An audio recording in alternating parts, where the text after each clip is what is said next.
देवांश जी मथुरा से। महाराज जी राधे राधे, आपके चरणों में कोटि कोटि प्रणाम। श्री जी की अनन्य कृपा से ब्रिज धाम में जन्म मिला। महाराज जी इन 18 सालों में धाम की ऐसी अपार महिमा पता ना होने के कारण किसी भी तरह का साधन नहीं बन पाया। प्रबल माया में फंसकर ये अधम बाहर पढ़ने चला गया, पर श्री जी की कृपा हुई। पिछले 8 महीने से आपका सत्संग सुन रहा हूँ, श्री जी कृपा से नाम जप भी करता हूँ।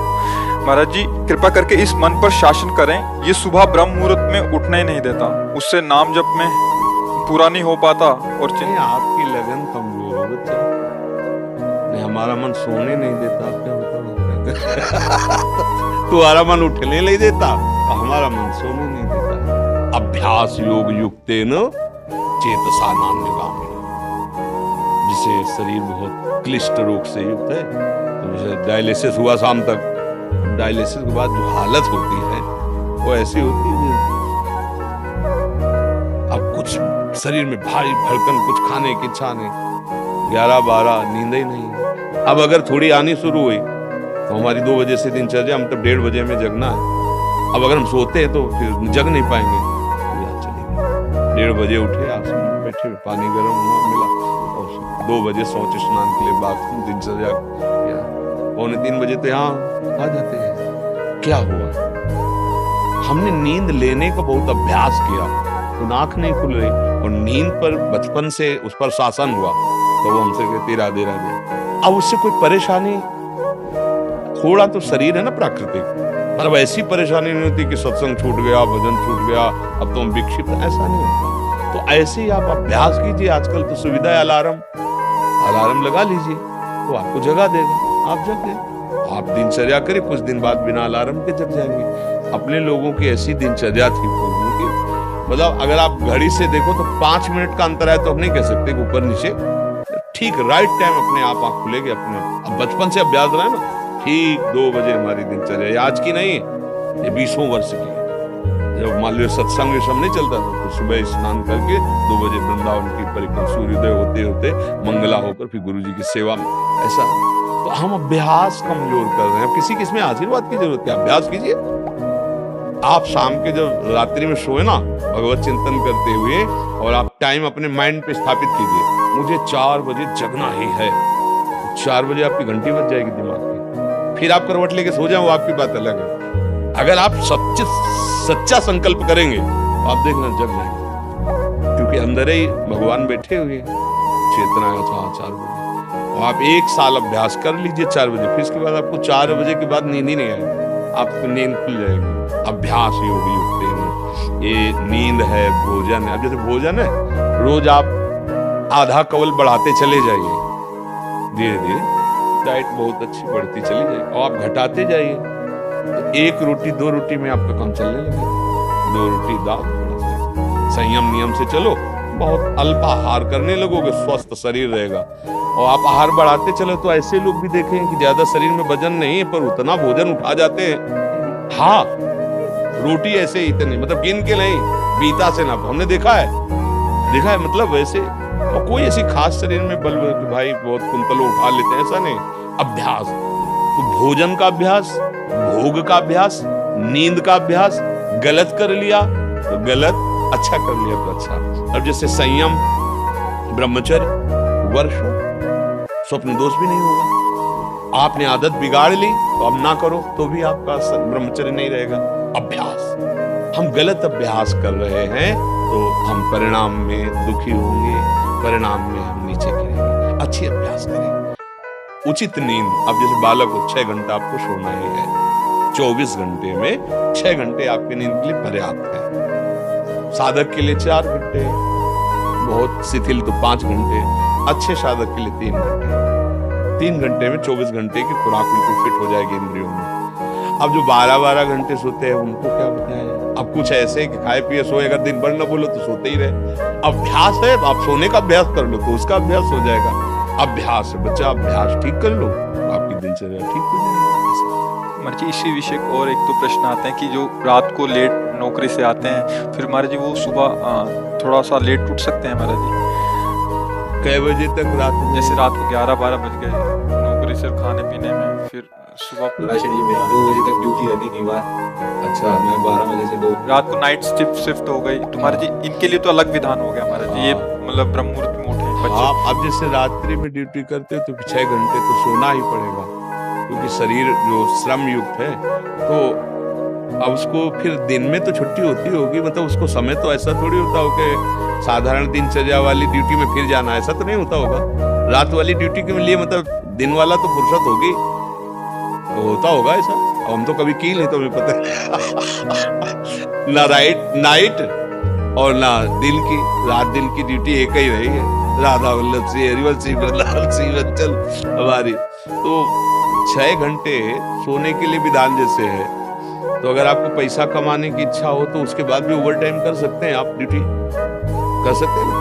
2 बजे जगने के बाद आप सोचोगे यार 2 घंटे अगर और हम कर लेते हैं तो इतना मिल जाता है। तो अगर ऐसा ओवर टाइम भजन के लिए हो जाए तो लाभ मिल जाए।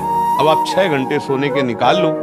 अगर आपको ऐसा लगता है 2 बजे आए, अपना जो दिनचर्या सो गए, फिर जब जगो भजन, तो आपके लिए प्रातः काल वही हुआ जब उठ के भजन करें। जब वही जागे तभी समझ लो प्रातः कालीन, फिर आप वही दिनचर्या करो जो प्रातःकालीन दिनचर्या चाहिए। 8 से 2 दिन ड्यूटी है रात को, हम आपकी कृपा से नाम जप एक भी शब्द उसमें क्या मिलती है। हाँ ठीक है, सोते हैं स्वप्न में भी हमें सिर्फ कीर्तन ही दिखाई देता है, जब उठते हैं तो बहुत ऊंची स्थिति है ऐसी। स्वप्न में और जागृत में हर समय प्रभु का चिंतन चलने लगे, बहुत ऊंची स्थिति है। पर मनीराम को देखते रहना, बहुत कलाबाज हैं, बहुत कलाकार हैं।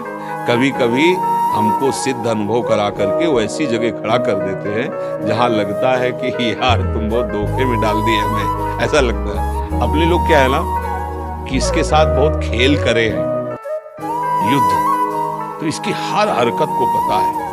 जिस समय बच्चा ऐसी स्थिति आ जाएगी कि आप जो बोले ना, जैसे जब स्थिति आ जाएगी आप बच्चा बोल नहीं पाएगा। जैसे करोड़ रुपया तुम्हारी जेब में रखे हो, एक हाथ चुपचाप ऐसे रहेगा, कोई कहेगा क्या बात है, कुछ नहीं, वो खुजला रहा था इसलिए ऐसे कर। आप ये नहीं बता सकते कि 1 करोड़ यहाँ है।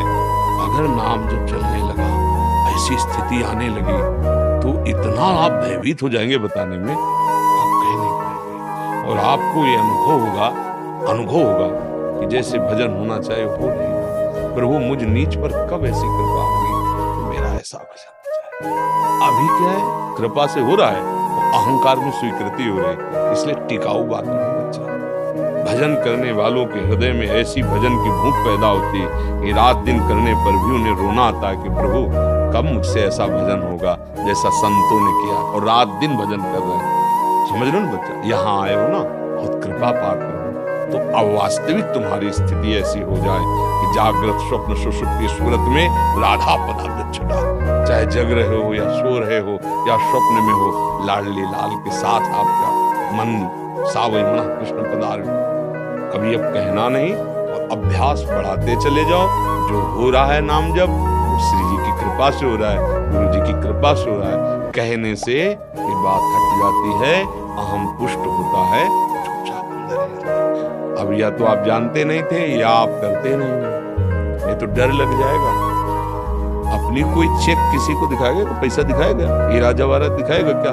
तिजोरी में बंद किया जाता है लॉकर में, एक चाबी वहां और एक चाबी गुरुजी के पास, एक चाबी आपके पास। केवल गुरुजी और आप मिलके बात कर सकते हो उस लॉकर की चाबी को, तो समझ रहे हो? अपने गुरु से केवल पर्सनल, घर गृहस्थी परिवार नहीं, बैंक में एक चाबी आपके पास, लॉकर को होता है ना, दोनों मिला के, मतलब केवल सदगुरु और आप, फिर अपने अनुभव, फिर वो आपको व्यक्त करेंगे तो फिर वो अंतर ध्यान हो जाएंगे, साधन में बाधा पड़ जाएगी।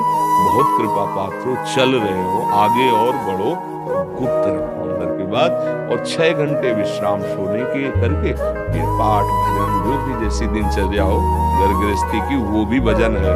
जैसे अपने लोग कभी कभी कड़वी बोल देते ना, खिलाफत की बात, ये थोड़ा एक आता है सुदर्शन चूर्ण है, बहुत कड़वा होता है पर वो बुखार को जड़ से नष्ट करता है। तो अब सचिव वैद गुरु 3 जो प्री बोले भयास, राज धर्म तन 3 कर होई बेगही नाश। अगर सदगुरु मुझ पर ही बातें करने लगे तो बिगड़ जाएगा। वैद्य अगर मरीज के अधीन हो गया तो कभी नहीं ठीक होगा। राजा को अगर मंत्री मुंह छुपरे मिल गए सलाह देने वाले तो राज्य नष्ट हो जाता है। इसलिए जैसे अपने लोग हैं ना, तो आप हमारे मित्र हैं, आप हमारे बच्चे हैं, आप हमारी आत्मा है। जैसे भी भाव से, व्यवहारिक भाव से भी, परमार्थिक भाव से आपको वास्तविक मार्ग मिल जाए, आप वास्तविक सुख में पहुंचे। इसलिए हो सकता है कि कभी आपके प्रतिकूल कठोर वचन, नाटक कर रहे हो, आप सच्चे चल रहे हो, आप सोचोगे मैं तो जप रहा हूँ, महाराज जी डांट क्यों है, नाटक। जो आपका अहम जाल बिछाना चाहता हूं खत्म कर, है कुछ नहीं, मैं बड़ा भजनानंदी, चुप बैठ, खत्म। और वो सुरक्षित हो गया, जो था माल वो पूरा सुरक्षित हो गया, कोई नहीं लूट सकता। अगर आप प्रतिकूल सोच गए, यार बाबा से प्रार्थना हुई, बाबा ने हमें दबका दिया, भजन तो करते ही हो कुछ, दूसरे को तो माला पहना देंगे, तो भजन करते उनको दबका दिया। ये तभी कहा दुर्गम हो, संतों का समागम बड़ा दुर्गम है। जब देखा जाता है ना, जैसे मान लो एक आदमी बिल्कुल गंदे आचरण करता है और उसने कहा कि आज से मैं गंदा आचरण छोड़ता हूं, बस ये है कि हम 10 मिनट नाम जपेंगे राधा राधा, शाबाश, अरे बहादुर, चिंता मत कर, हमारा साथ है। 10 मिनट, अब आप 6 घंटा जप रहे हैं, अच्छे आचरण कर रहे हैं, अब आपसे हम नजर टेढ़ी करके बात करें, आपको लगेगा यार वो शराब भी पीता था, मांस भी खाता था, आज बात करो, 10 मिनट के शाबाश बोल दिए, और 6 घंटे जप करते फिर भी हमारे, क्योंकि अभी 24 घंटे पूरे कराने हैं आपसे, फिर पूरा जीवन आपका भगवत स्वरूप बनाना है। जैसे लड़का कोई नया है ना, और स्कूल में वैसे गोली खींचे, ऐसे डंडा बना दे, तो टीचर क्या कहता है, वाह शाबाश शाबाश, बहुत अच्छा। अगर साल भर उतले ही करता रहे तो छड़ी लेकर वही गोली डंडा, वही आगे बढ़, का खा गा घा, अभी तो ज्ञान तक पहुंचला है। ऐसे जब संत समागम में कभी उनका कड़ुआ वचन, उनकी डांट लगे, तो अंदर से सोचना चाहिए भगवान हम पर बड़े कृपा, हमारी रक्षा कर रहे हैं, वो हमें अपना मानते हैं। डांट किसको लगाई जाती है, जिसे प्यार किया जाता है, हमारे ऊपर बड़ी कृपा है कि संत जन हमें अपना बच्चा मानते हैं, अपना मानते हैं, और डांट लगाते ना कभी प्रतिकूल, क्योंकि माता कभी प्रतिकूल कैसे बच्चे के सोच सकती है, ऐसे सदगुरु कैसे प्रतिकूल सोच सकता है।